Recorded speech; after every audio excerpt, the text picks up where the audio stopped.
اعوذ باللہ من الشیطان الرجیم بسم اللہ الرحمن الرحیم یوم نقول لجہنم هل امتلأت وتقول هل من مزید۔ 26ویں پارے سے منتخب آیتیں اور اس کا مختصر معنی و مفہوم آپ کے سامنے پیش ہے۔ اس پارے کی پہلی سورت سورۃ الاحقاف ہے۔ اس میں اللہ رب العالمین نے جناتوں کے ایمان لانے کا واقعہ بیان کیا ہے۔ جب اللہ کے نبی صلی اللہ علیہ وسلم رسول بن کر مکے میں مبعوث ہو گئے تو آسمانوں پر سیکیورٹی بڑھا دی گئی۔ جو شیاطین آسمان کی باتوں کو چرایا کرتے تھے اور زمین پر ان لوگوں کو آ کر بتاتے تھے جو شیطانوں کی پوجا کرتے تھے، جسے ہم کاہن کہتے ہیں، اللہ کے نبی کے نبی بن جانے کے بعد اللہ رب العالمین نے آسمان پر چوری کرنے والے تمام تر شیاطین کو مارنے اور بھگانے کا بندوبست فرما دیا۔ تو یہ شیاطین جب آسمان سے بھگائے جانے لگے تو یہ لوگ پوری دنیا میں تلاش کر رہے تھے ایسا کیا ہو گیا ہے کہ ہم لوگ اب آسمانوں پہ جاتے ہیں تو ہمیں ستارے ٹوٹ کر مارے جاتے ہیں، ستارے توڑ کر ہمیں مارا جا رہا ہے، ایسا کیا ہے؟ اسی کی تلاش میں تھے کہ وادی نخلا ایک وادی ہے، ہمارے نبی صلی اللہ علیہ وسلم اپنے چند صحابہ کرام کے ساتھ فجر کی نماز پڑھ رہے تھے، تلاوت ہمارے نبی صلی اللہ علیہ وسلم کر رہے تھے۔ قرآن کی تلاوت کو ان جنوں کی جماعت نے جب سنا تو وہ سمجھ گئے کہ لگتا ہے یہی وہ کتاب ہے، یہی وہ آیتیں ہیں جس کی وجہ سے ہمیں آسمانوں پر جانے سے روک دیا گیا۔ اب وہ لوگ شانتی کے ساتھ، اطمینان کے ساتھ قرآن سننے لگے۔ قرآن جب اللہ کے نبی صلی اللہ علیہ وسلم پڑھ چکے، یہ لوگ وہاں سے اپنی بستی میں گئے، دعوت و تبلیغ کرنے لگے، اور صحیح حدیث کے اندر آتا ہے کہ ہمارے نبی صلی اللہ علیہ وسلم کو بھی یہ لوگ اپنے یہاں لے کر گئے، اور کئی وفد، کئی جماعتیں ان کی اللہ کے نبی صلی اللہ علیہ وسلم کے پاس ملاقات کے لیے آتی تھی۔ قرآن میں اللہ نے اسی واقعے کی طرف اشارہ کرتے ہوئے فرمایا وَإِذْ صَرَفْنَا إِلَيْكَ نَفَرًا مِّنَ الْجِنِّ يَسْتَمِعُونَ الْقُرْآنَ، جب ہم نے جنوں کی ایک جماعت کو آپ کی طرف متوجہ کیا قرآن سننے کے لیے، فَلَمَّا حَذَرُوهُ قَالُوا أَنصِتُوا، جب یہ آپ کے پاس حاضر ہوئے تو آپس میں کہنے لگے خاموش ہو جاؤ۔ فَلَمَّا قُضِيَ وَلَّوْا إِلَىٰ قَوْمِهِمْ مُنذِرِينَ، جب ہمارے نبی صلی اللہ علیہ وسلم کی تلاوت ختم ہو گئی تو یہ لوگ اپنے قوم کی طرف ڈرانے والے بن کے واپس گئے۔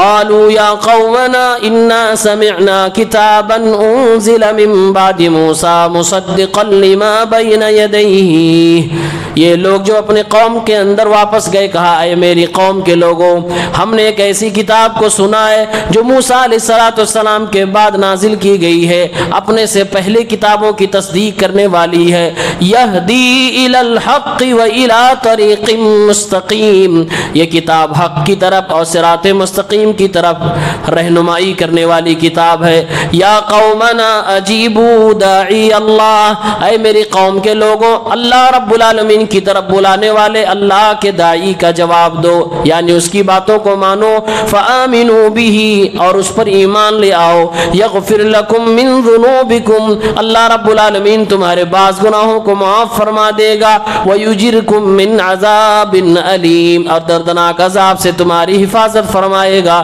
ومن لا یجب داعی اللہ فلیس بمعجز فی الارض، اور جو اللہ کی اس داعی کی دعوت پر لبیک نہیں کہے گا، یعنی ان کی دعوت کو جو قبول نہیں کرے گا تو وہ زمین میں کہیں بھی بھاگ جائے اللہ رب العالمین کو عاجز نہیں کر سکتا ہے۔ وَلَيْسَ لَهُ مِن دُونِهِ أَوْلِيَاء، اور اس کا کوئی مددگار بھی نہیں ہوگا۔ أُولَئِكَ فِي ضَلَالٍ مُبِينٍ، اور ایسے لوگ واضح اور کھلی گمراہی کے اندر ہیں۔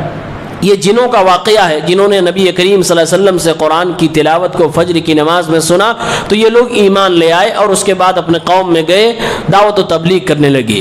ان آیتوں سے کچھ چیزیں نصیحت کی ہمیں ملتی ہیں۔ نمبر 1، وَلَّوْا إِلَىٰ قَوْمِهِمْ مُنذِرِينَ، انہوں نے قرآن سنا اور سمجھا اور اپنے قوم میں جا کر دعوت و تبلیغ کرنے لگے۔ معلوم یہ ہوا کہ اگر ہمیں شریعت کی کسی بات کا پختہ علم ہو جائے تو ہم اور آپ مجاز ہیں کہ اپنی اس سیکھی ہوئی بات کو، جس کو ہم یقین سے جانتے ہیں، اپنی قوم میں جا کر، اپنے گھر والوں کو جا کر ہم بتا سکتے ہیں، سمجھا سکتے ہیں۔ دوسری چیز، ان لوگوں نے جب اپنے قوم کے لوگوں کو بتانا شروع کیا تو سب سے پہلے یہ ثابت کیا کہ جو ہم بتا رہے ہیں سچ میں ہم نے کہیں سنا ہے۔ انا سمعنا کتابا، ہم نے ایک کتاب سنی ہے، یعنی کہ یہ لوگ یہ بتا رہے ہیں، اشارہ دیا جا رہا ہے کہ دعوت و تبلیغ کے لیے ضروری ہے کہ آپ جس چیز کو پیش کر رہے ہو وہ اوتھینٹک ہو، وہ ثابت شدہ ہو۔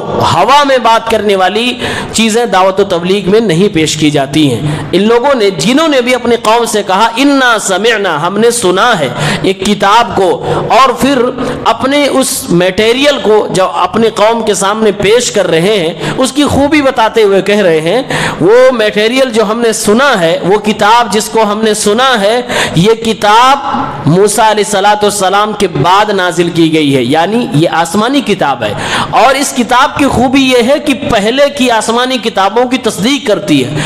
اس کتاب کی سب سے بڑی خوبی یہ ہے کہ یہدی الی الحق و الی طریق مستقیم، حق اور سچے راستے کی طرف رہنمائی کرنے والی ہے۔ اس سے ہمیں یہ بات اچھی طرح سے معلوم ہو جانی چاہیے کہ جب بھی کوئی بندہ دعوت و تبلیغ کے مشن پہ نکلے تو سب سے پہلے تو وہ ثابت کرے کہ جو میں بول رہا ہوں وہ اوتھینٹک ہے، وہ ثابت شدہ ہے، وہ قرآن و سنت کی بات ہے۔ نمبر 2، اپنے قوم کے سامنے جو بھی چیز پیش کرے اس کی خوبی بتائے کہ جو میں پیش کر رہا ہوں یہ ادھر ادھر کی قصے کہانیاں، لوگوں کے خواب نہیں ہیں، یہ کشف نہیں ہے، یہ اللہ اس کے رسول کی بات ہے، اور اس کے ذریعے سے آپ صراط مستقیم پر جا سکتے ہو، اس کی طرف رہنمائی آپ کو مل سکتی ہے۔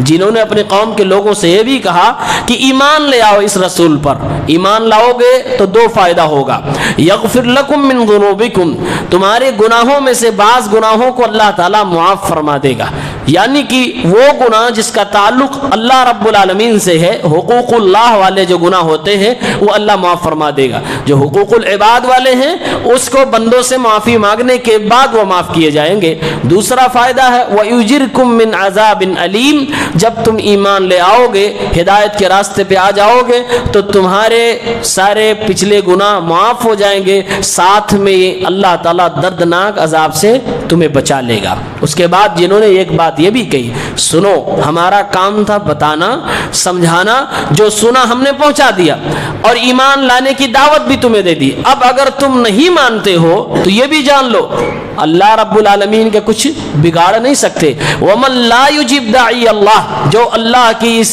داعی کو لبیک نہیں کہے گا، اس کی بات کو نہیں مانے گا، فَلَيْسَ بِمُعْجِزٍ فِي الْأَرْضِ، تو وہ نہ تو اکیلے اللہ رب العالمین کا کچھ بگاڑ سکتا ہے، وَلَيْسَ لَهُ مِن دُونِهِ أَوْلِيَاء، اور نہ اللہ کے علاوہ کسی دوسرے کو مدد میں بلا کر اور کسی دوسرے کے ذریعے سے اللہ کا کچھ بگاڑ سکتا ہے۔ یعنی تم اللہ کا کچھ نہیں کر سکتے ہو، اگر ایمان لاؤ گے، ہدایت کے راستے پہ آؤ گے، تمہارا اپنا فائدہ ہوگا، اللہ تعالیٰ تمہاری ہدایت کا بھی محتاج نہیں ہے۔ اگر ہدایت قبول کرو گے تو تمہاری اپنی کامیابی ہوگی۔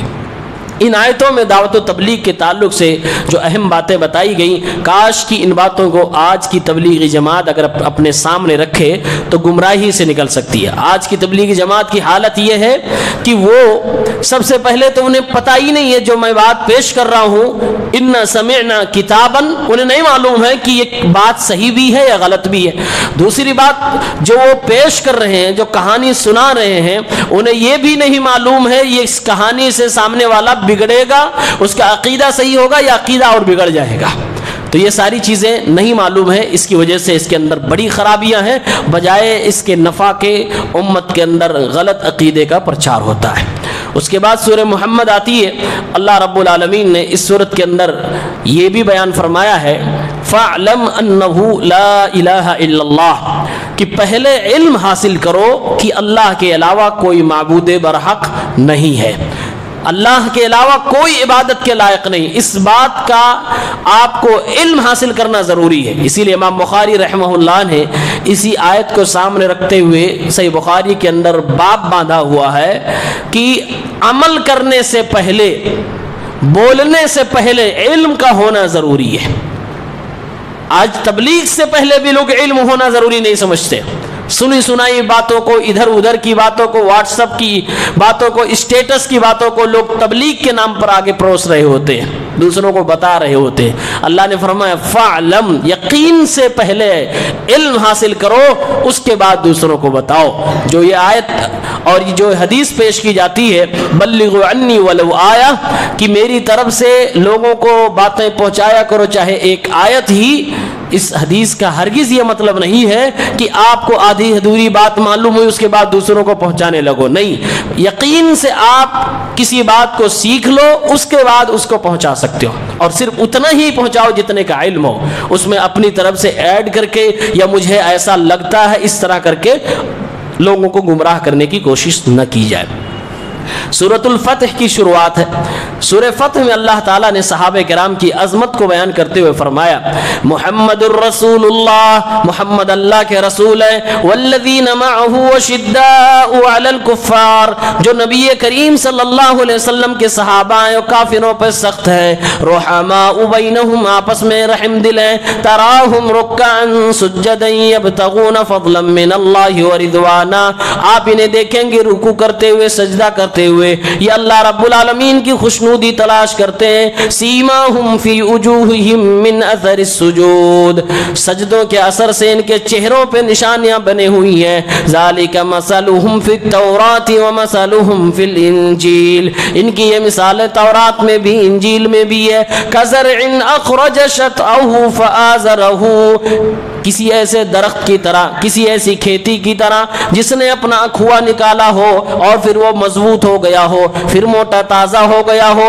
فاستوى على سوقه، پھر اپنی جڑوں پہ مضبوطی سے کھڑا بھی ہو گیا ہو، يعجب الزراع، کسانوں کو خوش کرنے لگا ہو، کسانوں کو بھلا لگنے لگا ہو، ليغيظ بهم الكفار، اور کافروں کو چڑھانے لگا ہو، غصہ دلانے لگا ہو، وعد اللہ الذین آمنوا، اللہ تعالیٰ نے ایمان والوں سے وعدہ فرمایا ہے، وعملوا الصالحات، نیک عمل کرنے والوں سے وعدہ فرمایا ہے، منہم مغفرۃ واجرا عظیما، اللہ تعالیٰ انہیں بخشش کا وعدہ کرتا ہے، انہیں اللہ تعالیٰ ان سے اجر عظیم کا وعدہ فرماتا ہے۔ یہ صحابہ کرام کی فضیلت میں آیت ہے، اس آیت کا ایک ایک جملہ، ایک ایک لفظ صحابہ کی فضیلت کو بیان کر رہا ہے۔ اللہ تعالیٰ نے سب سے پہلے ایک مثال دی، کہا کہ صحابہ کی جماعت ایسی ہے جیسے کوئی کھیتی کے اندر کوئی دانہ ہو، آپ نے ڈال دیا، اب وہ نکلتا ہے تو ابھی دھیرے دھیرے نکلتا ہے، اس کے بعد مضبوط ہوتا ہے،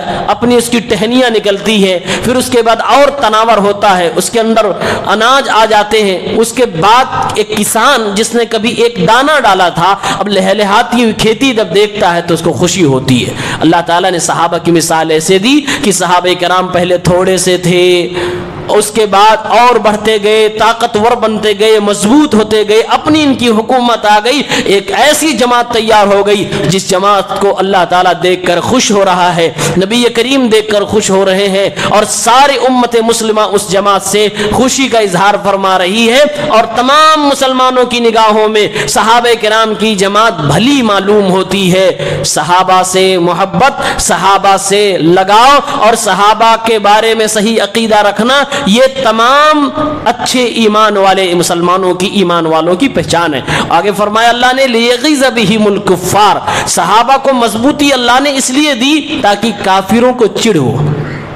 اسی لیے بعض مفسرین نے اس سے استدلال کرتے ہوئے فرمایا ہے کہ صحابہ سے ذرہ برابر اگر کوئی چڑھتا ہے، کسی ایک صحابی سے بھی اگر کوئی چڑھتا ہے، مفسرین نے کہا کہ اس کے اندر کفر کا شائبہ پایا جاتا ہے، اس کے اندر نفاق پایا جاتا ہے، وہ نافرمانی کر رہا ہے، کیونکہ اللہ نے فرمایا صحابہ کو ترقی اس لیے دی جا رہی ہے تاکہ کافروں کو چڑھایا جا سکے، تو صحابہ سے تو ایمان والا نہیں چڑھتا ہے، کفار چڑھتے ہیں۔ اس کے بعد اللہ نے تعریف کرتے ہوئے فرمایا کہ ایمان اور عمل صالح کرنے والی یہ صحابہ کی جماعت، ان سے میرا وعدہ ہے کہ میں ان کو بخش دوں گا، ان کو اجر عظیم عطا فرماؤں گا۔ تو اس آیت کے اندر جتنے بھی جملے ہیں، جتنے بھی الفاظ ہیں، سارے صحابہ کرام کی فضیلت میں ہیں۔ اس کے بعد سورۃ الحجرات کی شروعات ہوتی ہے۔ سورۃ الحجرات میں اللہ تعالیٰ نے جھگڑے نہ ہو اس کے لیے کچھ گائیڈ لائن دی ہیں۔ آپ کے سامنے اس سورت سے 6 چیزیں میں بتا رہا ہوں، اگر آپ اس پر عمل کر لیں تو جھگڑے نہیں ہوں گے۔ جھگڑوں کی ایک اہم وجہ یہ ہوتی ہے کہ ہم اور آپ کوئی چیز سنتے ہیں، بغیر تحقیق کے فوراً ریئیکشن دے دیتے ہیں، یہ ایک بڑی وجہ ہے۔ اللہ نے فرمایا یا ایھا الذین آمنوا ان جاءکم فاسق بنبأ فتبینوا، اے ایمان والو تمہارے پاس کوئی خبر دینے والا فاسق بندہ آئے تو اپنے خبر کی تحقیق کر لیا کرو، کہیں ایسا نہ ہو کہ آپ نے کچھ ریاکشن دے دیا، بعد میں پتہ لگا کہ سامنے والا جھوٹ بول کے گیا، پھر تمہیں شرمندگی اٹھانی پڑے۔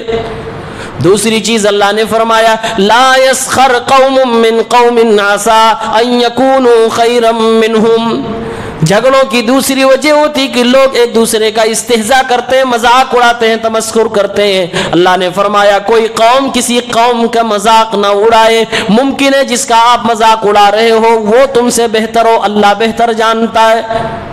پھر آگے اللہ نے خصوصاً عورتوں کو مخاطب کرتے ہوئے فرمایا کوئی عورت کسی عورت کا مذاق نہ اڑائے، ہو سکتا ہے جس کا مذاق اڑایا جا رہا وہ اس عورت سے اچھی ہو جو مذاق اڑا رہی ہے۔ مفسرین نے لکھا ہے کہ الگ سے عورتوں کو ذکر کرنے کا مقصد یہ ہے کیونکہ یہ برائی عورتوں میں زیادہ پائی جاتی ہے، کسی کا مذاق اڑانا، کسی کے کپڑے کو لے کر اس کے اوپر ٹپڑی کرنا، اور کسی کے قد کو لے کر ٹپڑی کرنا، کسی کے شوہر کو اگر اس کے اندر کمی ہے تو اس کو لے کر ٹپڑی کرنا، یہ عام طور سے عورتوں میں برائی پائی جاتی ہے، اس لیے اللہ نے الگ سے عورتوں کو کہا کہ کوئی عورت کسی عورت کا مذاق نہ اڑائے۔ تیسری چیز اللہ تعالیٰ نے فرمایا تانا زنی نہ کرو، تانے نہ دیا کرو، کسی کے اوپر عیب نہ لگایا کرو، یہ بھی جھگڑوں کی جڑ ہوا کرتی ہے۔ وَلَا تَلْمِزُوا أَنفُسَكُمْ، آپس میں ایک دوسرے کو تانا نہ دیا کرو، ایک دوسرے کے اندر عیب نہ نکالا کرو۔ وَلَا تَنَابَزُوا بِالْأَلْقَابِ، ایک دوسرے کو برے لقب سے نہ پکارا کرو، نہ چڑھایا کرو۔ کچھ لوگ مذاق کرنے کے اتنے عادی ہوتے ہیں کہ اگر انہیں کوئی نہیں ملتا ہے جس کا مزہ لے سکے تو کسی اچھے بھلے سیدھے سادے انسان کے نام کو بگاڑ کر کچھ ہنسی اڑا لیتے ہیں۔ اللہ نے فرمایا کسی کے نام کو نہ بگاڑو اور کسی کا کوئی برا نام نہ نکالو، کسی کو برے لقب سے نہ پکارو۔ اگر اسے برا لگتا ہے، تکلیف ہوتی ہے تو کل قیامت کے دن آپ کو نیکیاں دینی پڑیں گی، حساب دینا پڑے گا۔ اللہ کے نبی نے فرمایا اگر کسی کو آپ نے تھپڑ بھی ایک مارا ہے اور اس کو برا لگ گیا تو اس تھپڑ کا بھی حساب کل قیامت کے دن دینا ہے۔ جھگڑے ہونے کی ایک اہم وجہ یہ بھی ہوتی ہے بدگمانی، کسی کے بارے میں سوچ لینا کچھ اور اس کے بعد اسی پر اپنی رائے قائم کر لینا اور اس سے دشمنی اور بغض کینہ کپٹ اپنے دل میں پالنا۔ اللہ نے فرمایا یا ایھا الذین آمنوا اجتنبوا کثیرا من الظن، اے ایمان والو بہت زیادہ بدگمانی کرنے سے بچو، ان بعض الظن اثم ولا تجسسوا، اے ایمان والو بعض بدگمانیاں تو گناہ ہوتے ہیں۔ اللہ کے نبی صلی اللہ علیہ وسلم نے فرمایا کسی کے بارے میں برا سوچنا، بدگمانی کرنا یہ سب سے بڑا جھوٹ۔ بدگمانی کا ہائی لیول جانتے ہیں کیا ہے؟ آدمی اتنا بدگمان ہو جاتا ہے کسی کے تعلق سے کہ اس کے اوپر تہمت لگانے لگتا ہے، کوئی ریفرنس نہیں، کوئی حوالہ نہیں، کسی بات کی کوئی پشٹی نہیں، کوئی تحقیق نہیں ہوتی ہے۔ بدگمانی ہی میں آدمی اتنا سڑ جاتا ہے کہ انسان کے اوپر تہمت لگا بیٹھتا ہے۔ اگر تحقیق کیا جائے بھائی آپ نے یہ بات کیوں کہی، کیسے کہی، کچھ نہیں پتا، بس ان کو ایسے لگا تو انہوں نے کہہ ڈالا۔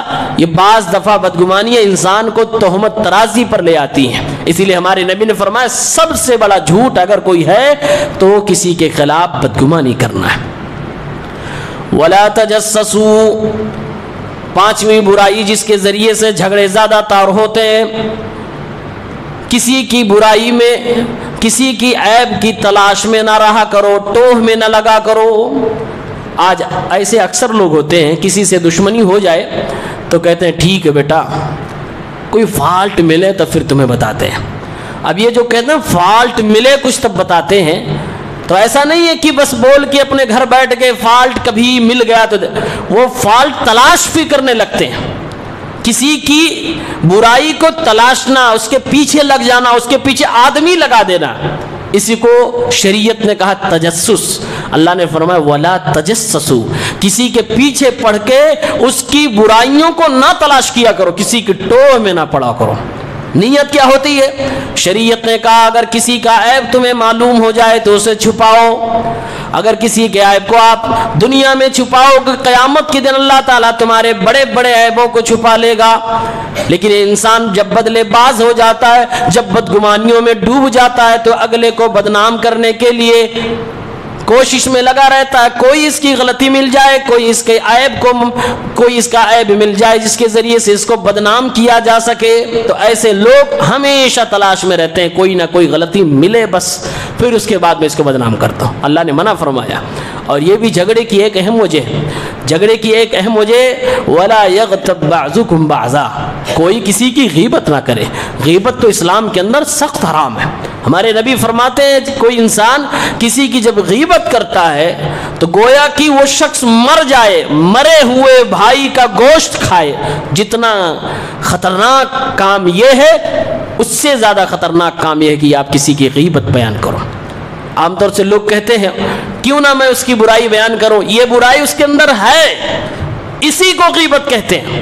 اگر کسی کے اندر کوئی پرٹیکولر برائی پائی جاتی ہے اور آپ وہ برائی اس کی غیر موجودگی میں بیان کر رہے ہیں، آپ کا مقصد اس سے کوئی دینی مصلحت نہیں ہے، تو یہ غیبت ہے.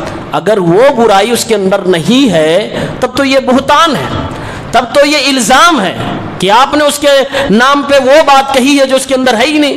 اور اگر اس کے اندر ہے تو یہ غیبت ہے. یعنی دونوں پہلوؤں میں یہ چیز حرام ہے. اسی لیے غیبت سے ہمیں اور آپ کو بچنا چاہیے. سورہ قاف، اس کے اندر اللہ تعالیٰ نے جہنم کے حوالے سے ایک بات بتائی ہے کہ کل قیامت کے دن اللہ تعالیٰ جب جناتوں کو، انسانوں کو جہنم میں ڈال چکا ہوگا، پھر اللہ تعالیٰ جہنم سے پوچھے گا کیا تو بھر گئی؟ تو جہنم کہے گی حل من مزید، کچھ اور ہے. یوم نقول لجہنم حل امتلأت وتقول حل من مزید، جس دن ہم جہنم سے کہیں گے کیا تو بھر گئی، تو وہ کہے گی حل من مزید، کیا کچھ اور ہے. یعنی جہنم کہے گی اے اللہ رب العالمین، میں گرچہ بھر چکی ہوں لیکن پھر بھی تیرے دشمنوں کو اپنے اندر جگہ دینے کے لیے میں تیار ہوں. جو تیرا دشمن ہوگا میں اسے بھی چھوڑنے والی نہیں ہوں. اے اللہ رب العالمین، اگر کوئی تیرا دشمن اب بھی باقی ہے، لا میرے دامن میں ڈال دے، میں گنجائش بنا لوں گی، گرچہ میں بھر گئی ہوں. اے اللہ کچھ اور ہے تو لا. قرآن کریم میں اللہ نے بیان فرمایا لَأَمْلَأَنَّ جَهَنَّمَ مِنَ الْجِنَّةِ وَالنَّاسِ أَجْمَعِينَ، جہنم کو میں جناتوں اور انسانوں سے بھروں گا. یہ اللہ رب العالمین کا وعدہ ہے. اس لیے اللہ جہنم سے پوچھے گا کیا تو بھر گئی، تو جہنم اس طرح کا جواب دے گی. اندازہ کریں جہنم کتنی بڑی ہوگی. اللہ کے نبی صلی اللہ علیہ وسلم کی حدیث ہے کل قیامت کے دن میدان محشر میں جہنم کو گھسیٹ کر لایا جائے گا. گھسیٹ کر لانے کے لیے جہنم کے اندر 70,000 زنجیریں لگائی جائیں گی. ہر ایک زنجیر پر 70,000 فرشتے لگائے جائیں گے. ایک زنجیر پہ 70,000 فرشتے، اسی طریقے سے 70,000 زنجیریں ہوں گی.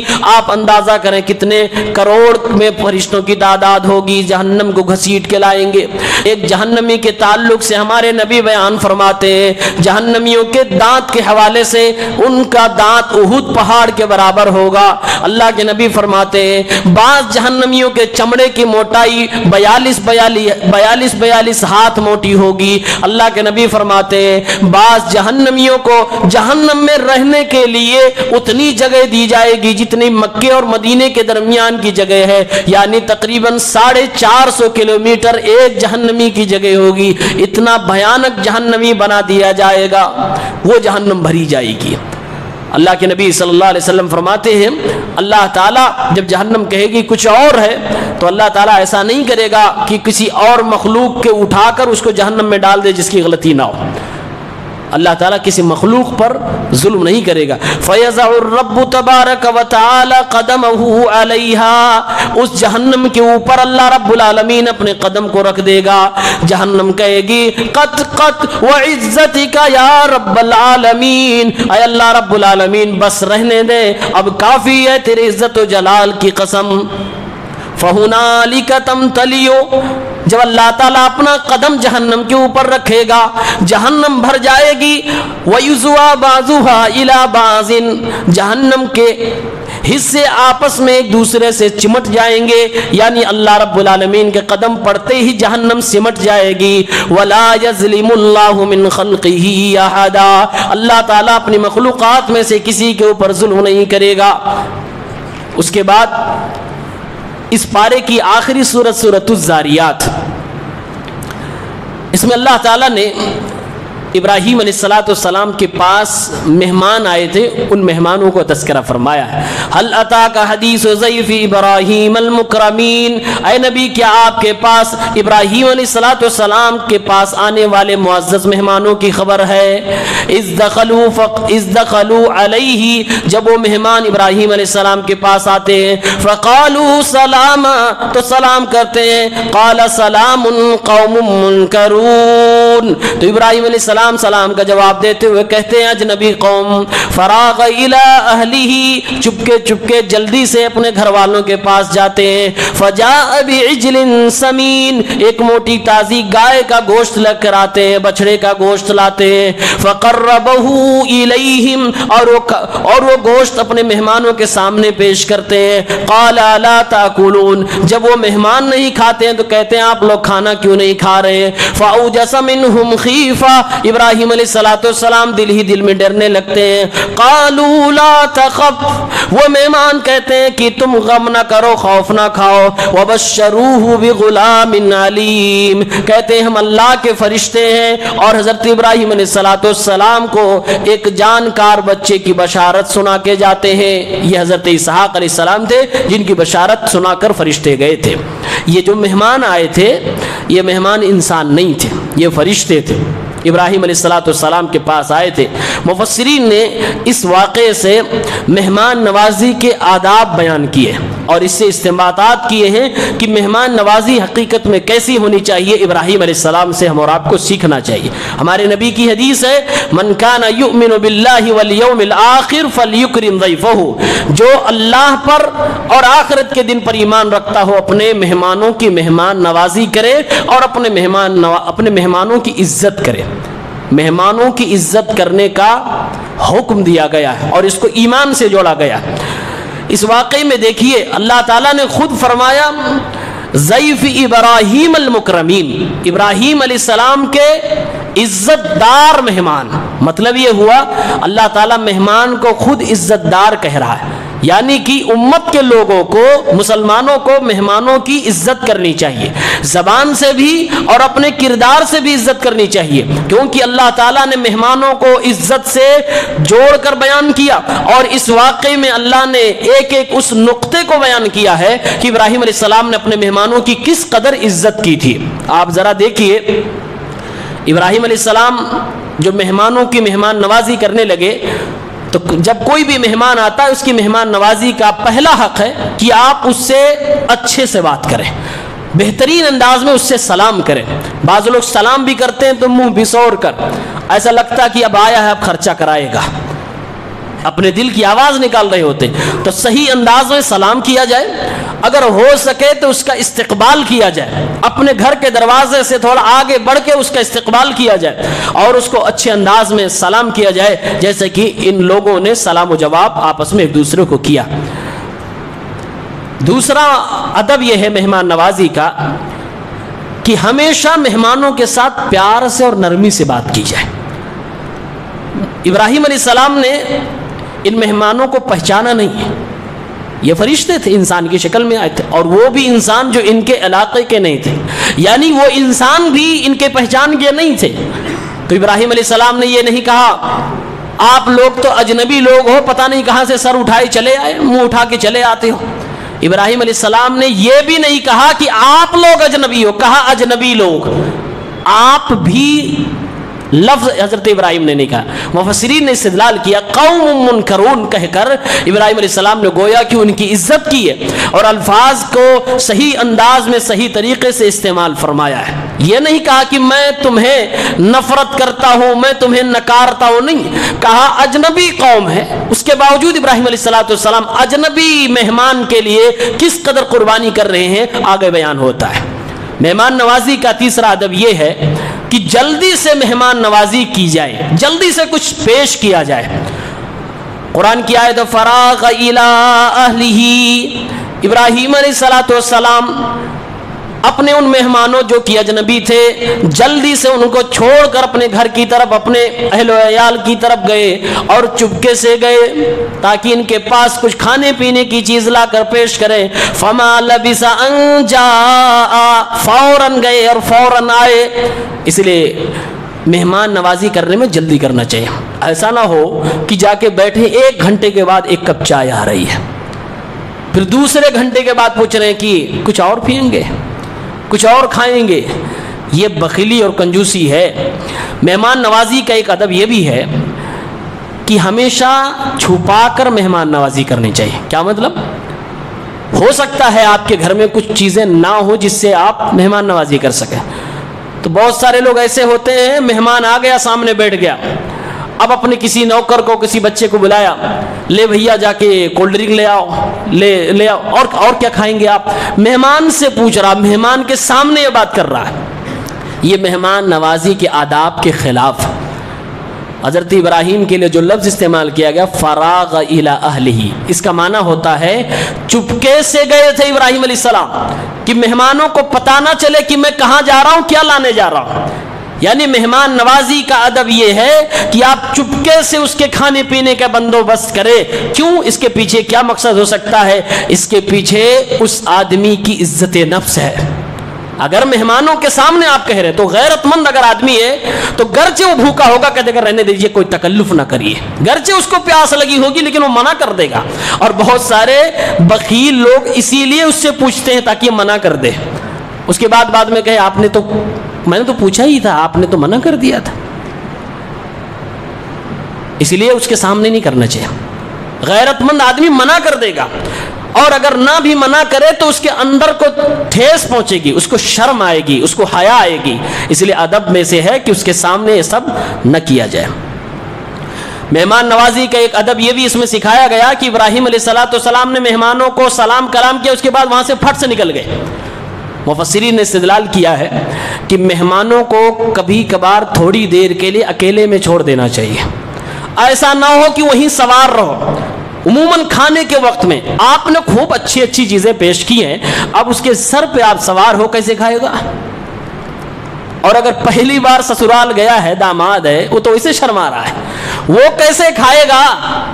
اور بڑے بے غیرت ہوتے ہیں وہ لوگ جو سر پہ کھڑے رہتے ہیں. اب آدمی شرما کے کھا رہا، اس کے بعد دیکھ رہا کوئی دیکھ تو نہیں، پھر کھائیے، وہ کیسے کھائے گا؟ اس کو اگر کچھ دل کر رہا ہے کہ سب میں سے تھوڑا تھوڑا لے لے تو نہیں لے پائے گا.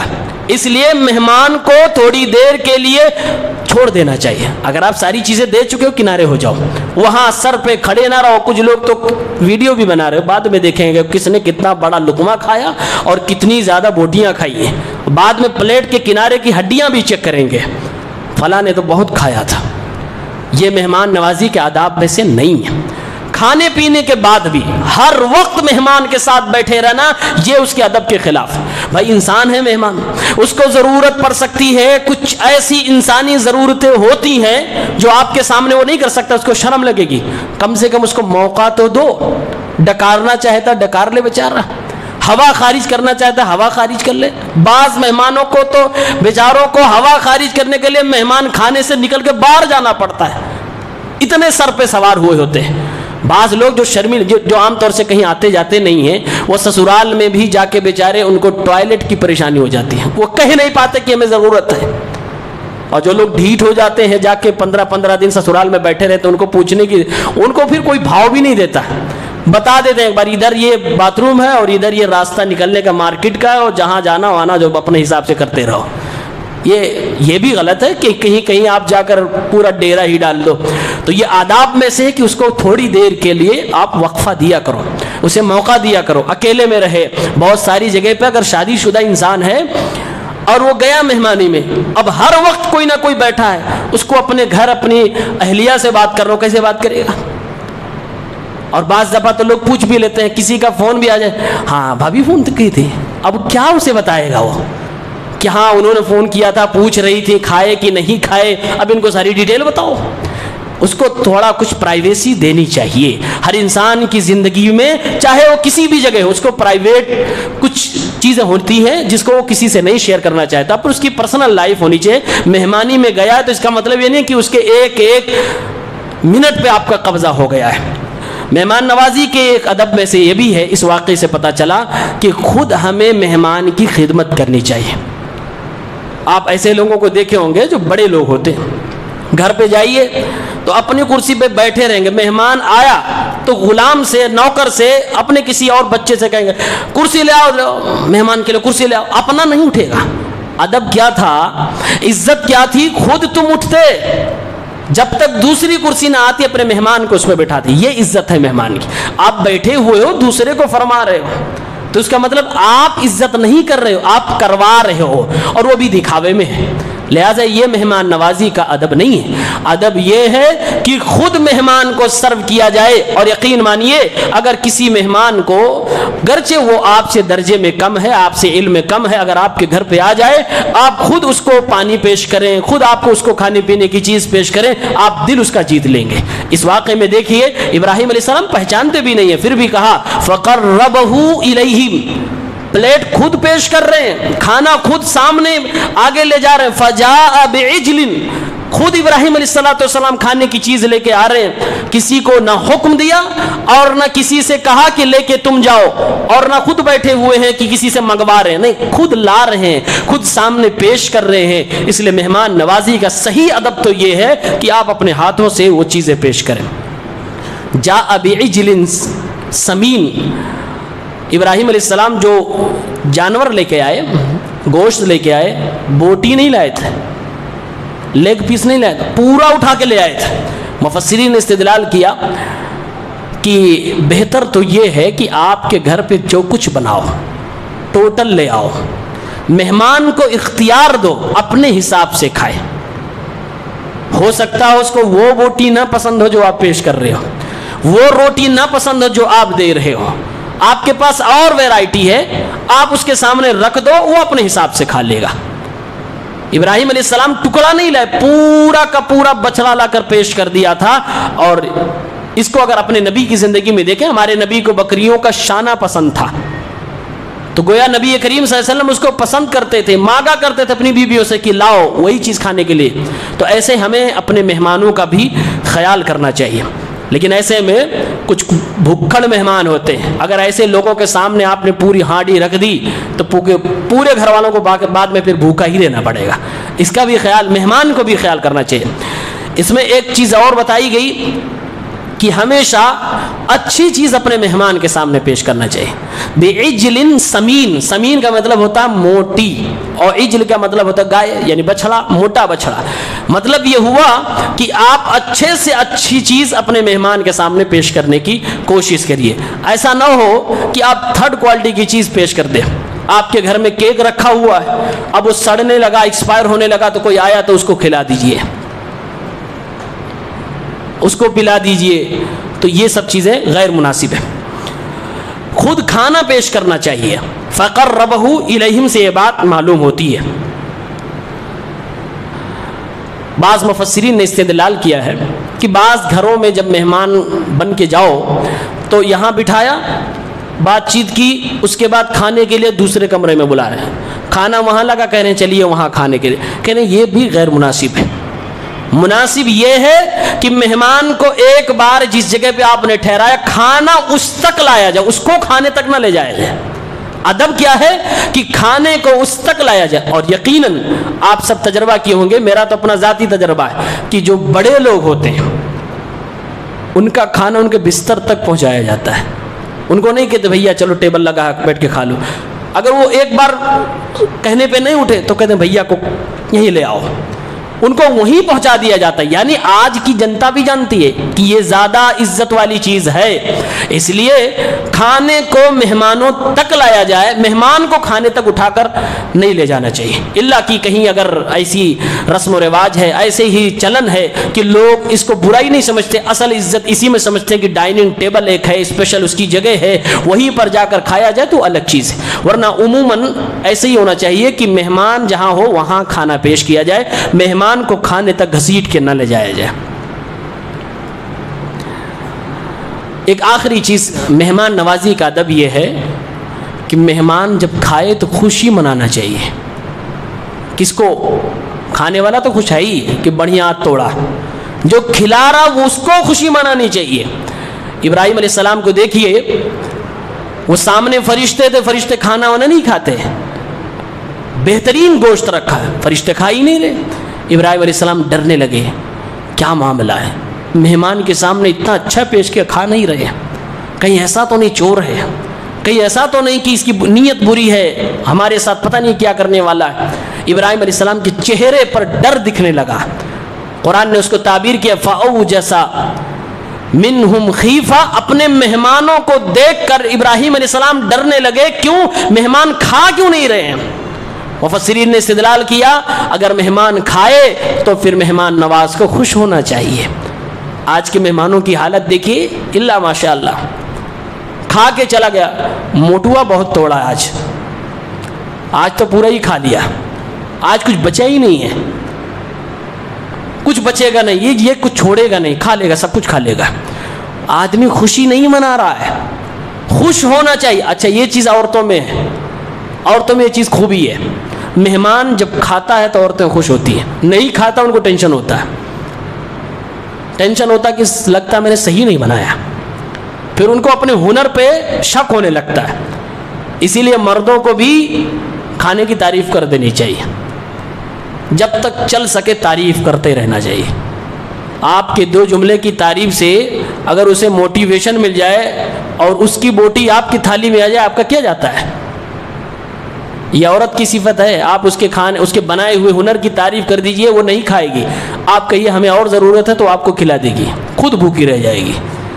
اور تعریف کرنی چاہیے، اور عورت بنائی گئی ہے اسی مزاج کی کہ اس کی قابلیت پر تعریف ہونی چاہیے، اور یہی اس کو ہینڈل کرنے کا طریقہ ہے۔ اس میں کنجوسی جس نے کیا وہ چاہے 50,000 کا جوڑا دلائے، بیوی کو خوش نہیں کر پائے گا۔ خوش کرنے کا سب سے سستا طریقہ ہے تعریف، اور یہ سب سے کام کرنے والا طریقہ ہے، ایسا ہونا چاہیے۔ یہ مہمان نوازی کے تقریباً 12 آداب ان آیتوں سے مفسرین نے استدلال کیے ہیں۔ اللہ تعالیٰ سے دعا ہے پروردگار ہم سب کو مہمان نوازی کے آداب سکھائے، اپنے مہمانوں کی بھرپور عزت کرنے کی توفیق عنایت فرمائے، اور اگر کبھی مہمان بنے بھی تو سامنے والے کا بھی خیال رکھیں۔ اللہ تعالیٰ ہمیں اس کی بھی توفیق دے، آمین۔ السلام علیکم۔